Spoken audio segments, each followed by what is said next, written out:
Afghanis are getting evicted from the twin cities. The complex story of Afghan refugees in Pakistan spans decades, shaped by conflict, displacement, and the search for safety. Beginning with the Soviet invasion of Afghanistan in 1979, millions sought refuge in Pakistan, creating one of the world's largest and lengthy refugee situations. These communities have integrated into Pakistani society, contributing significantly to the economy and cultural landscape. They settled in underdeveloped areas, building homes and transforming impoverished lands into thriving communities. Peshawar, once a desert, became the fourth largest city in Pakistan, partly due to the influx of Afghan refugees. While many Afghans have legal documentation, a significant number remain undocumented, making them vulnerable. Despite this, their contributions are substantial. They provide cheap labor, playing a key role in Pakistan's development, often in low-wage, blue-collar jobs with limited legal rights. Remittances from Afghans working abroad boost Pakistan's GDP. Even Afghans working in Afghanistan but with families in Pakistan contribute during holidays, benefiting Pakistan's service providers. According to Ummat, a Pakistani newspaper, Afghan refugees inject an estimated 34 billion rupees or $325 million annually into Pakistan's economy. Afghans entrepreneurs drive businesses in Khyber Pakhtunkhwa and Balochistan, importing goods from Korea and China and running markets like the Karkhano markets in Peshawar.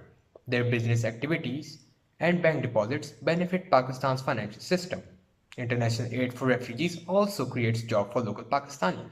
The Afghan Refugee Commissioner's Office employs 700 people and aid agencies employ thousands more.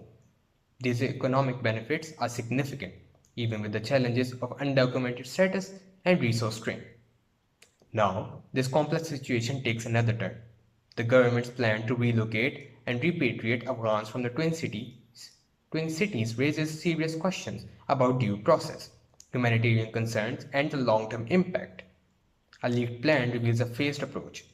First, those with Afghan citizen cards (ACCs) will be repatriated.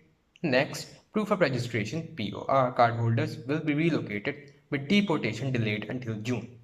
Finally, Afghans awaiting resettlement in third countries face a March 31st deadline to leave Islamabad and Rawalpindi. The government cites security concerns linking recent attacks to Afghan nationals. However, this is contested by human rights organizations. They argue that such sweeping actions fail to distinguish between those genuinely posing a threat and the vast majority of peaceful refugees. The human cost is obviously undeniable. Families who lived in Pakistan for generations face forced displacement. Reports of harassment and the destruction of homes paint a very grim picture. Logistical challenges are immense, especially for those awaiting resettlement, as relocation disrupts access to vital services and embassies. The situation is worsened by the ongoing humanitarian crisis in Afghanistan. Returning refugees face immense challenges, including poverty and conflict. Human rights organizations warn of a potential humanitarian disaster. Legal challenges have been petitioned, with petitions filed in the Supreme Court. While the government gives assurances, reports of arrests and harassment create a climate of fear. The future of Afghan refugees in Pakistan hangs by a thread. While border security is understandable, the current approach raises questions about proportionality, human rights, and long-term consequences for both the refugees and the host country. A more nuanced and humane approach is urgently required, one that balances security with the rights and needs of a vulnerable population while acknowledging the complex contributions of Afghan refugee community.